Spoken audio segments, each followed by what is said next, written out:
नमस्कार सर्वांना, श्री स्वामी समर्थ. तुम्हा सगळ्यांचं आपल्या चॅनलमध्ये खूप खूप मनापासून स्वागत आहे.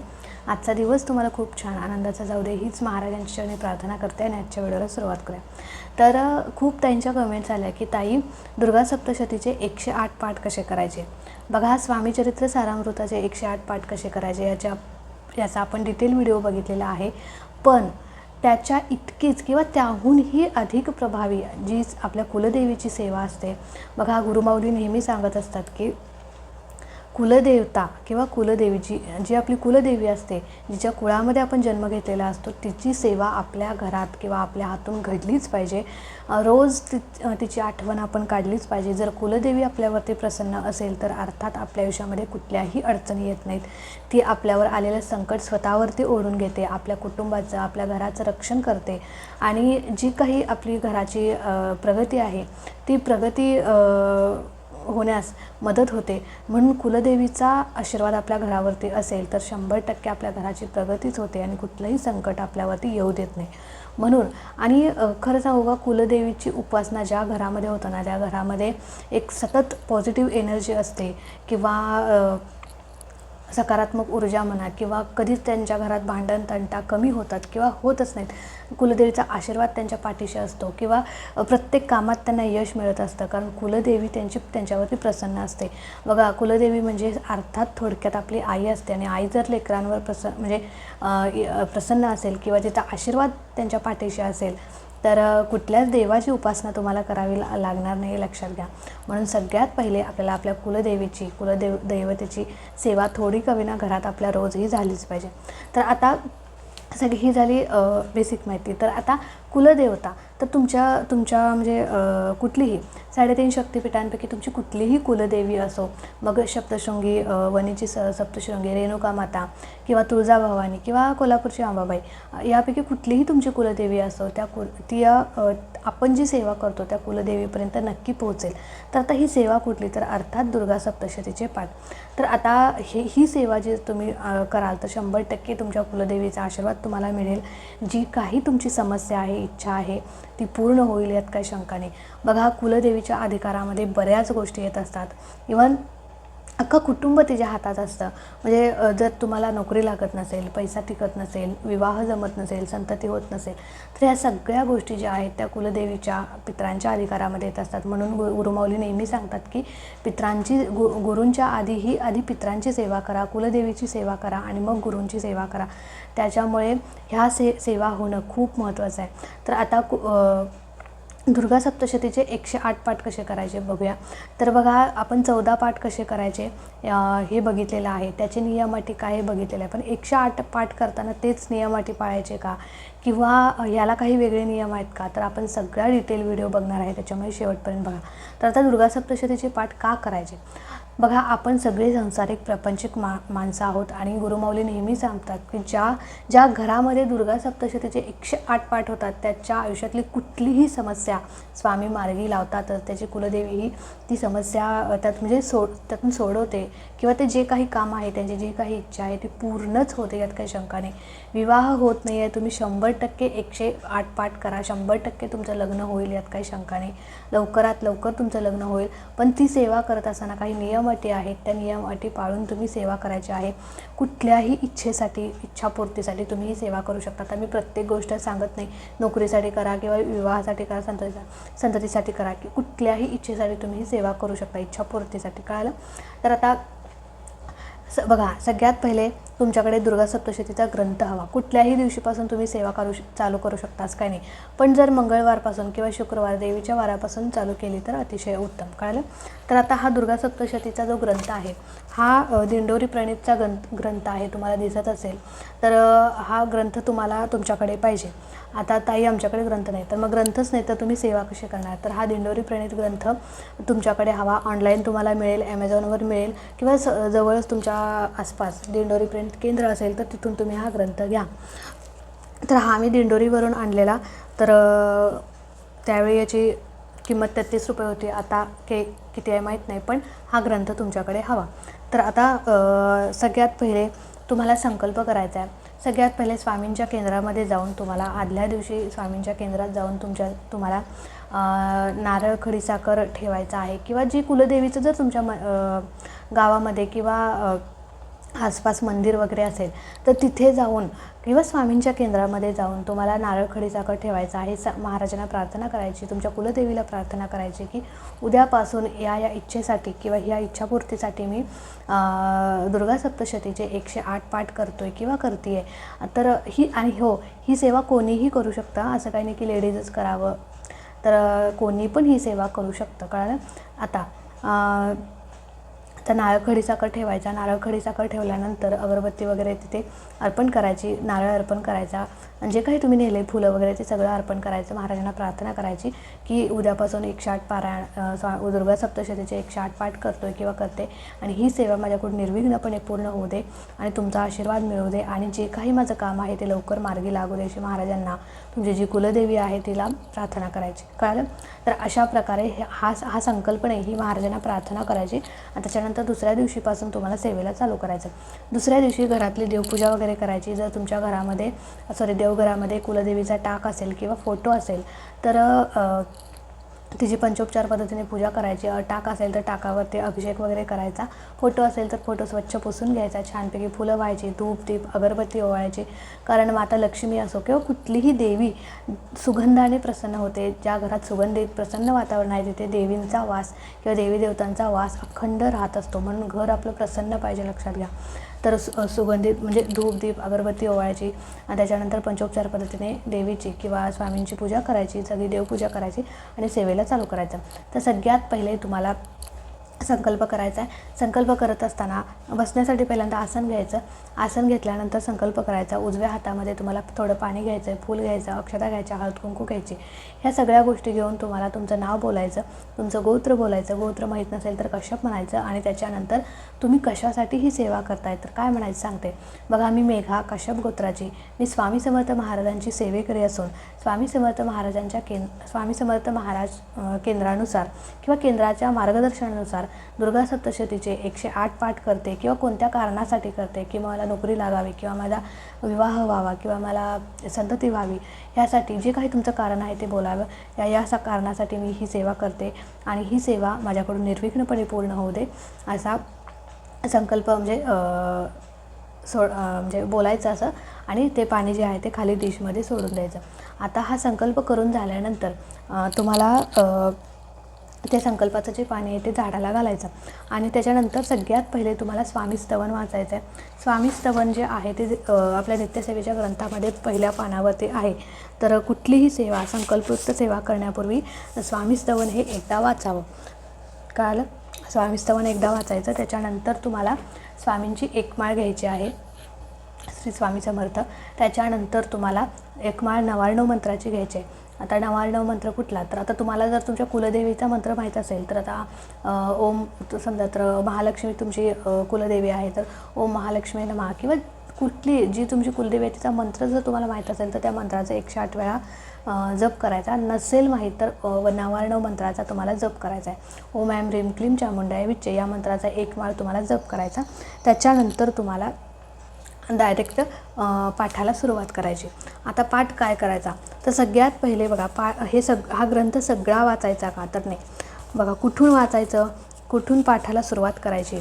तर इथे बघा, इथं सगळ्यात पहिले दिलेलं आहे, प्रस्तावना दिलेली आहे, कुलदेवतेची सेवा दिलेली आहे, दुर्गा सप्तशती प्रार्थना, अवतरणिका, पाठविधी, मंगलाचरण, दुर्गाष्टोत्तर, नामस्तोत्र, हे जे काही आहे ते पहिलं वाचायची गरज नाही, कळलं. तुम्ही कुठून वाचायचं आहे, पाठाला कुठून सुरुवात करायची, तर तुम्हाला रोज एक पाठ करायचा आहे. असं 108 दिवस तुम्हाला 108 पाठ करायचे आहेत. तर आता सगळ्यात पहिले स्वामी स्तवन झालं, त्याच्यानंतर महाराजांची एक माळ झाली, नवार्णव मंत्राची एक माळ झाली. म्हणजे नवार्णव मंत्र काय, तर आपल्या कुलदेवीची सेवा म्हणजे जप. त्याच्यानंतर आपल्या ह्या पाठाला दुर्गा सप्तशतीच्या पाठाला सुरुवात करायची.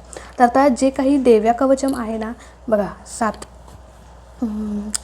14 नंबर पानापासून तुम्हाला सगळं वाचायचं आहे. देव्या कवचम, अथ अर्गला स्तोत्र, किलक स्तोत्र, रात्री सुक्त, आणि त्याच्यानंतर अथ श्री दुर्गा सप्तशती 1 ते 13 अध्याय, तंत्रोक्त देवी सुक्त, प्राधानिक रहस्य, वैकृतिक रहस्य, मूर्ती रहस्य आणि क्षमारोपण स्तोत्र. क्षमारोपण स्तोत्रपर्यंत तुम्हाला सगळं वाचायचं आहे. रोज तुम्हाला अशा प्रकारे सेवा करायची आहे. रोज देवपूजा करायची, त्याच्यानंतर संकल्प हा एकदाच करायचा, पहिल्याच दिवशी करायचा, दुसऱ्या दिवशीपासून संकल्प करायचे नाही. किंवा स्वामी स्तवनसुद्धा आहे जे ते पहिल्याच दिवशी वाचायचं. आता दुसऱ्या दिवशी कशी सेवा करायची, दुसऱ्या दिवशी देवपूजा करायची, त्याच्यानंतर म्हणजे स्वामींची एक माळ घ्यायची, नवर्ण मंत्राची एक माळ घ्यायची आणि डायरेक्ट पाठाला सुरुवात करायची. संकल्प किंवा स्वामी स्तवन वाचायची गरज नाही. कळलं? असं तुम्हाला 108 दिवस कंटिन्यू करायचं आहे. आता त्याची नियमाटी सगळं पुढे सांगणार आहे, त्याच्यामुळे व्हिडिओ शेवटपर्यंत बघा. तर आता हे एवढंच तुम्हाला वाचायचं आहे, रोज एक पाठ तुम्हाला करायचा आहे. कळलं? आता ज्यांना आणि हे वाचून झाल्यानंतर तुम्हाला तुमच्या जी कुलदेवीची आरती आहे ती तुम्हाला करायची आहे. आणि रोज एक वेळेला तुम्हाला सिद्धकुंजिका स्तोत्र जे आपल्या नित्यसेवेच्या ग्रंथामध्ये आहे तर सिद्धकुंजिका स्तोत्र पण तुम्हाला वाचायचं आहे. कळलं? बघा, या नित्यसेवेच्या ग्रंथामध्ये आहे कुंजिका स्तोत्र, जी कुलदेवीची सेवाच आहे. ज्यांना दुर्गा सप्तशतीचे म्हणजे पाठ करायला जमत नाहीत त्यांनी सिद्धकुंजिका स्तोत्र रोज वाचावं. बघा, इथे आहे 143 पानावरती सिद्धकुंजिका स्तोत्र आहे. तर एक पाठ पूर्ण झाल्यानंतर म्हणजे क्षमारोपण स्तोत्रपर्यंत वाचून झाल्यानंतर सिद्धकुंजिका स्तोत्र वाचायचं. जी कुलदेवीची आरती आहे ती तुम्हाला करून घ्यायची, नैवेद्य दाखवायचा.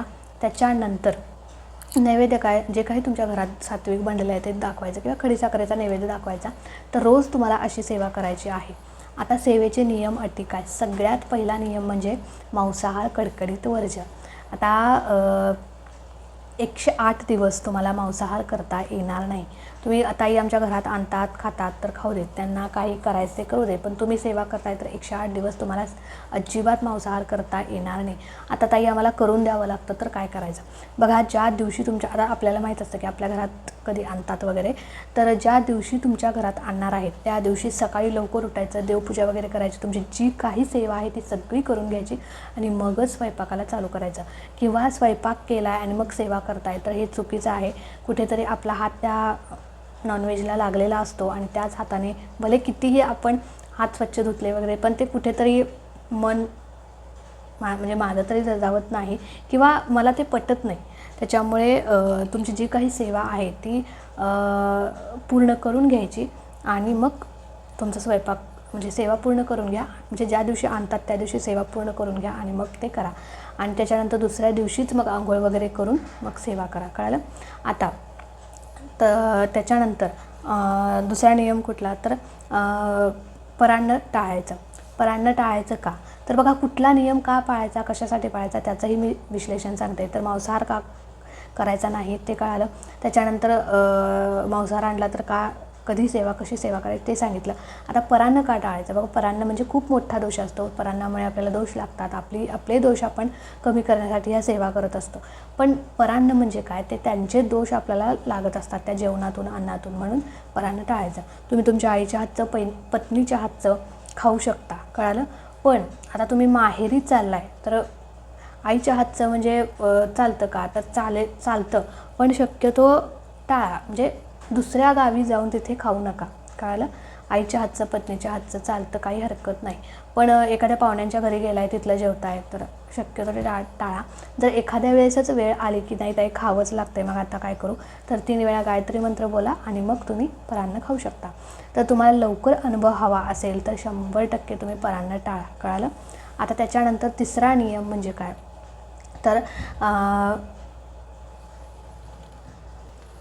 तर तिसरा नियम जो आहे तो म्हणजे ब्रह्मचर्या पाळायची गरज नाही. कोणी संततीसाठी सेवा करत असतं, पण ज्या दिवशी ब्रह्मचर्याचं विलंघन होईल त्यावेळी डोक्यावरून आंघोळ करून तुम्ही सेवा करू शकता. कळालं? त्याच्यानंतर सगळ्यात महत्त्वाचा नियम म्हणजे ही सेवा करत असताना, आता ही सेवा कशाची आहे तर आपल्या कुलदेवीची आहे. जर तुम्ही लेडीज सेवा करताय, मग कुमारिका असो किंवा सौभाग्यवती असो, म्हणजे तर त्या व्यक्तीने किंवा ते लेडीजने कपाळावरती टिकली लावायची आहे. टिकली शक्यतो म्हणजे कुंकू लावा, टिकली लावू नका, कारण टिकली वर्ज्य आहे. म्हणजे टिकली असं म्हटलं जातं की ते चामड्यापासून वगैरे बनवलं जातं, त्याच्यामुळे असं काहीतरी आहे. तर त्याच्यामुळे शक्यतो कुंकू लावण्याचा प्रयत्न करा सेवा करत असताना, किंवा टिकली असेल तर पण बिना टिकलीचं किंवा असं रिकामं कपाळ घेऊन ही सेवा अजिबात करायची नाही. मग कुमारिका असो किंवा सौभाग्यवती असो, कपाळाला टिकली, हातात काचेच्या बांगड्या आणि डोक्यावरती पदर, ही सेवा करत असताना ह्या 3 गोष्टी असल्याच पाहिजेत. कळालं? मी परत एकदा सांगते, लेडीज जर सेवा करत असाल तर कपाळावर टिकली, डोक्यावरती पदर आणि हातात काचेच्या बांगड्या 2-2 तरी पाहिजेतच, आणि तरच ही सेवा करायची, नाही तर करायची नाही. कारण ही सेवा करत असताना ह्या गोष्टी, आपले अलंकार आपल्या अंगावरती पाहिजेतच. आणि म्हणून ही सेवा करत असताना बघा, कुलदेवी ही आपली आई असते, किंवा कुलदेवीचा आपण मान सन्मान करत असताना सुद्धा ह्या गोष्टी आपण तिच्या मान सन्मानार्थ देत असतो. त्याच्यामुळे ह्या गोष्टी म्हणजे घालूनच तुम्हाला ही सेवा करायची आहे. नाहीतर कपाळाला टिकली नाही, हातात बांगड्या नाहीत किंवा काहीच नाही आणि तुम्ही तुमच्या कुलदेवीची सेवा करताय, तर कुठेतरी ते चुकीचं आहे. त्याच्यामुळे कपाळावर टिकली लावा, डोक्यावरती पदर घ्या, कुमारिका असतील तर स्टोल घ्या, ओढणी घ्या आणि मग सेवा करा.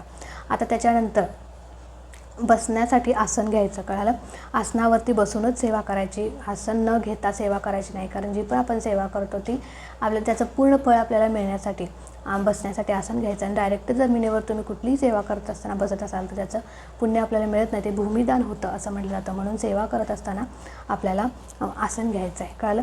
आता त्याच्यानंतर सगळ्यात महत्त्वाचा नियम म्हणजे मासिक धर्म आला, आता ही सुतक आलं, विटाळ आला तर काय करायचं. मासिक धर्म आला तर तुम्ही तेवढे 4-5 दिवस स्किप करायचे आणि परत कंटिन्यू सेवा करायची. आता त्याच्यानंतर सुतक विटाळ आलं तर काय करायचं. सुतक विटाळ आलं तर परत पहिल्यापासून सेवा तुम्हाला चालू करावी लागेल, कारण सुतक विटाळ हा बऱ्याच दिवसाचा कालावधी असतो, त्याच्यामुळे आपली सेवा खंडित होते. त्याच्यामुळे म्हणजे परत पहिल्यापासून तुम्हाला सेवा चालू करावी लागेल, किंवा तुम्ही करू शकता. आणि बघा, नाराज व्हायचं नाही की परत सेवा एवढे माझे पारायण झाले किंवा एवढे पाठ झाले आणि असं झालं. बघा, तुमची देवी किंवा स्वामी आपल्याकडून जास्तीत जास्त सेवा करून घेत आहेत हे तुम्ही लक्षात घ्या. म्हणून नाराज व्हायचं नाही, सेवा करत राहायची. सेवेचं फळ आपल्याला महाराज देतातच, कधी ना कधी देतात. योग्य वेळ आल्याशिवाय महाराज आपल्याला काहीच देत नाहीत. त्यामुळे योग्य वेळेची वाट बघायची, फक्त आपलं काम काय, सेवा करत राहायची. तर अशा प्रकारे तुम्हाला हे दुर्गा सप्तशतीचे 108 पाठ करायचे आहेत. आणि जर एखाद्या वेळेस तुम्ही कुठे गावी गेलात वगैरे तर तिथे तुम्ही करू शकता का, तो हो, तिथे तुम्ही करू शकता पाठ, पण तो दिवस धरायचा नाही. तुम्ही या घरात संकल्प केला आहे ना, तर ह्या घरात जेवढे पाठ होतील तेवढेच धरायचे. 108 पाठ इथेच तुमचे पूर्ण झाले पाहिजेत. 4 दिवस तुम्ही माहेरी गेलाय, तिथे तुम्ही सेवा करू शकता, पाठ करू शकता, पण ते 4 दिवस तुम्हाला त्या 108मध्ये धरता येणार नाही. कळालं? अजून काही तुमच्या शंका असतील तर नक्की विचारा, मी नक्की सांगेन. तर चला, आणि 108 पाठ झाल्यानंतर तुम्हाला परत स्वामींच्या केंद्रात किंवा कुलदेवीच्या मंदिरात जायचं आहे आपली सेवा रुजू करण्यासाठी. तर कसं म्हणजे परत नारळ, खडीसाखर वगैरे घेऊन जायचं आणि त्याच्यानंतर तिथे महाराजांना सांगायचं की महाराज, 108 दिवसाची माझी दुर्गा सप्तशतीचे पाठ पूर्ण झाले आणि तुम्ही छानपैकी ही सेवा माझी पूर्ण करून घेतली, इच्छित फळही मला मिळालं.